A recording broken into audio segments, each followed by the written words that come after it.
Untuk kamu yang sulit mengatur keuangan rumah tanggamu, yuk coba lakukan 7 kebiasaan ini. Assalamualaikum warahmatullahi wabarakatuh. Halo hai bunda dan teman-teman, selamat datang kembali di channel Uma Zaid dan Zabib. Terima kasih ya untuk bunda dan teman-teman yang udah klik video aku hari ini. Gimana nih kabar bunda dan teman-temanku di sana? Semoga selalu sehat ya, semoga selalu dalam lindungan Allah. Allah permudah segala urusannya. Untuk bunda dan teman-teman yang hari ini mungkin lagi kurang sehat, semoga Allah berikan kesehatan kembali. Amin, Allahumma amin. Alhamdulillah, senang banget rasanya di hari Jumat berkah ini aku masih bisa sapa-sapa bunda dan teman-temanku di sana semuanya.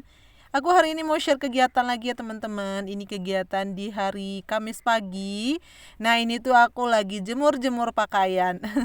Kembali lagi ya teman-teman ke rutinitas ibu rumah tangga. Dan kembali lagi aku videoin di pagi hari, yaitu aku lagi jemur-jemur. Ya memang begitu teman-teman. Jadi aku tuh rutinitasnya pagi hari wajib banget jemur-jemur nih teman-teman. Apalagi kalau mataharinya bagus, mataharinya bersinar dengan cantik gitu ya. Nah itu wajib banget tuh buat jemur. Nah nanti setelah jemur-jemur ini aku mau ngajakin bunda dan teman-teman ke sekolahannya Abang Zaid ya. Insya Allah Abang Zaid itu mau masuk TK tahun ini teman-teman. Jadi nanti aku sekalian mau bayar uang sekolahnya gitu ya. Aku di video kemarin kan pernah cerita kalau aku tuh mau bayar uang sekolahnya Abang Zaid ya teman-teman. Jadi hari ini aku mau nanti ke sekolahnya Abang Zaid. Nah nanti setelah itu aku juga mau ngajakin teman-teman buat ngisi saving challenge-ku, yaitu tabungan recehku 2.000 dan 5.000-an. Oh iya, aku sekarang ada tabungan yang baru loh teman-teman. Ya masih seputaran receh sih teman-teman. Jadi nanti aku mau kasih lihat ke teman-teman ya. Tabungannya gimana sih dan berapa sih jumlahnya. Teman-teman boleh nonton video aku sampai selesai ya.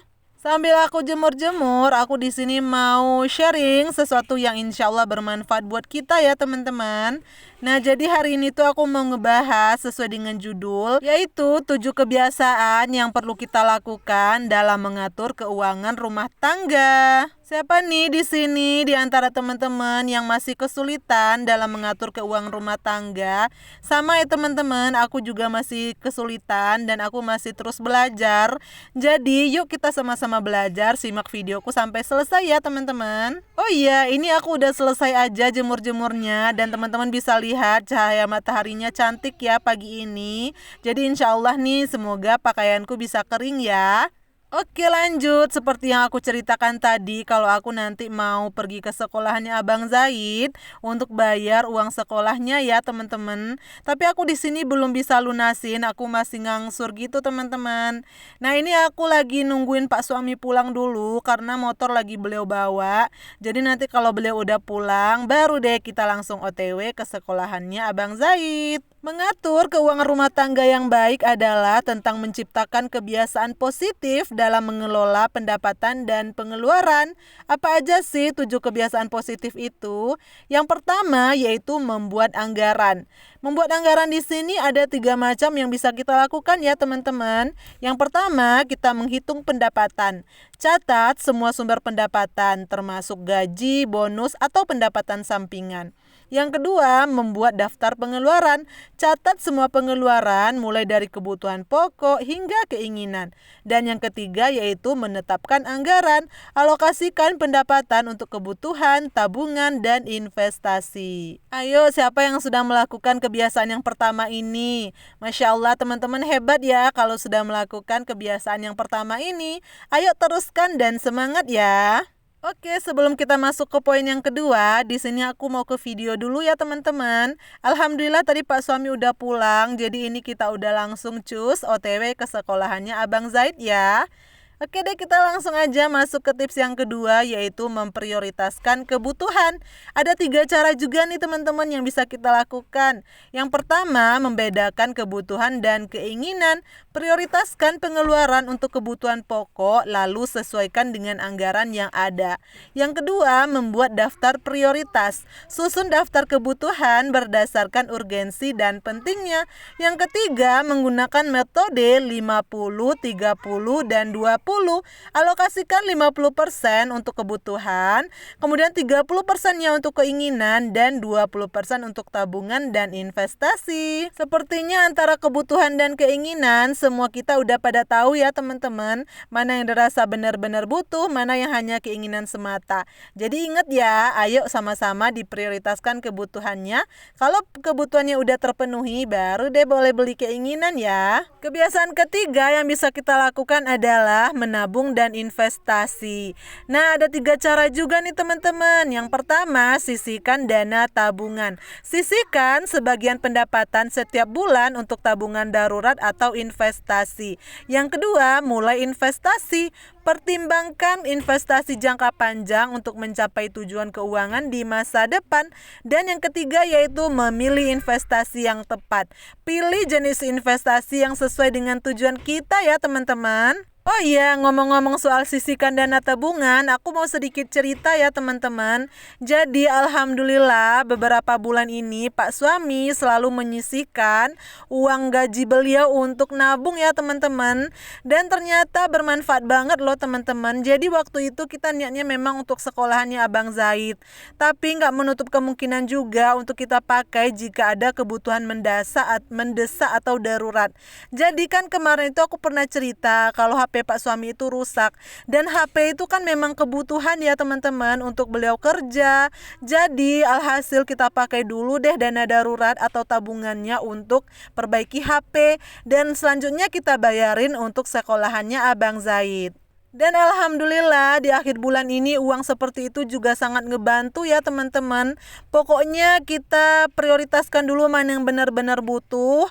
Gak apa-apa ya teman-teman, kita pakai dulu tabungannya. Nanti kalau udah ada uangnya kita nabung lagi ya. Yang penting jangan nambah hutang ya teman-teman. Sebelum kita ke poin keempat, di sini kita ke video dulu ya teman-teman. Jadi ini tadi aku udah selesai melakukan pembayaran sekolah Abang Zaid.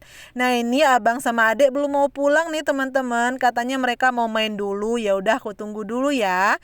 Dan setelah ini kita langsung aja OTW pulang karena nanti motor juga mau dipakai lagi sama Pak suami ya teman-teman. Oke, lanjut kita ke cara yang keempat ya teman-teman, yaitu mengelola hutang. Ada 3 cara nih yang bisa kita lakukan teman-teman. Yang pertama, menghindari hutang yang tidak perlu. Yang kedua, mengelola hutang yang kita punya. Ini artinya kalau kita punya hutang, kita susun strategi atau cara untuk kita melunasinya secara bertahap ya teman-teman. Seperti yang sedang kami lakukan di rumah. Jadi untuk melunasi hutang ini kita langsung potong aja dari gaji bulanannya Pak suami ya teman-teman. Doakan ya teman-teman, semoga semua hutang kami segera lunas dan gak ada lagi hutang-hutang berikutnya. Amin. Buat teman-teman di luar sana juga yang punya hutang, semangat ya, semoga Allah bantu melunasinya. Amin. Dan yang ketiga caranya yaitu melunasi hutang kartu kredit.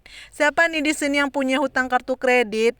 Kalau aku nggak punya teman-teman, alhamdulillah, karena aku tuh tinggalnya di kabupaten. Jadi kita nggak punya tuh teman-teman yang namanya kartu kredit.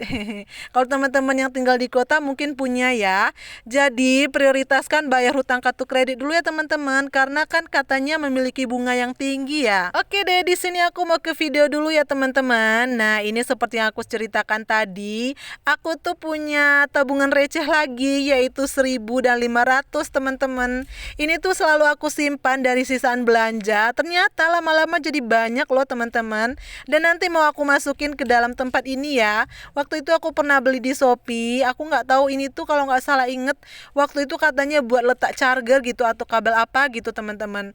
Tapi aku nggak pakai buat itu karena kayaknya kekecilan gitu teman-teman. Makanya di sini tuh aku mau pakai aja buat naruh koin-koin aku ya, biar dia nggak berceceran kemana-mana. Oke, kita lanjut ke poin yang kelima ya teman-teman, yaitu mengurangi pengeluaran. Ada 3 cara juga yang bisa kita lakukan ya teman-teman. Yang pertama yaitu berhemat.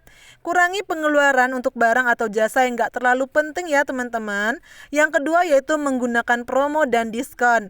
Ayo, siapa nih yang seperti ini? Ternyata ini adalah cara yang benar loh teman-teman. Waktu kita belanja itu, gunakanlah promo atau diskon yang ada ya.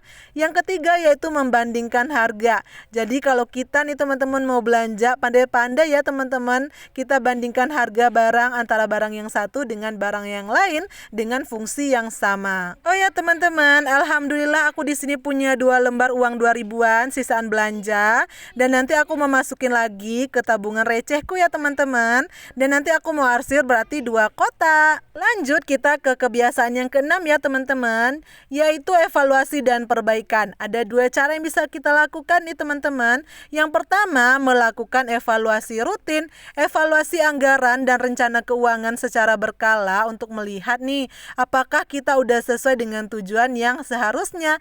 Yang kedua yaitu membuat perbaikan. Lakukan penyesuaian atau perbaikan jika diperlukan ya teman-teman. Poin terakhir yaitu komunikasi dengan keluarga. Ini nggak kalah pentingnya dari poin yang 6 tadi ya teman-teman. Yaitu ada 2 cara yang bisa kita lakukan. Yang pertama, berkomunikasi tentang keuangan. Diskusikan rencana keuangan dengan pasangan atau keluarga ya teman-teman. Untuk memastikan semua orang di rumah itu memahami dan mendukung apa yang kita rencanakan. Yang kedua yaitu berbagi informasi keuangan. Transparansi dalam pengelolaan keuangan dapat membantu membangun kepercayaan dan keharmonisan loh teman-teman.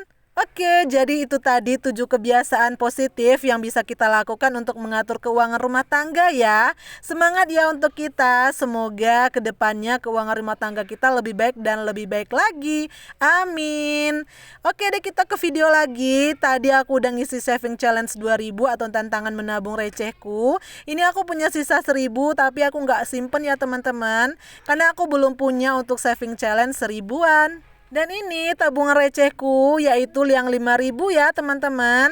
Ini udah kekumpul 8 lembar alhamdulillah. Tapi untuk kali ini aku nggak ngisi ya teman-teman. Dan nanti untuk yang receh 500 sama 1000-nya aku masukin dalam kotak atau ember kurma ini ya teman-teman.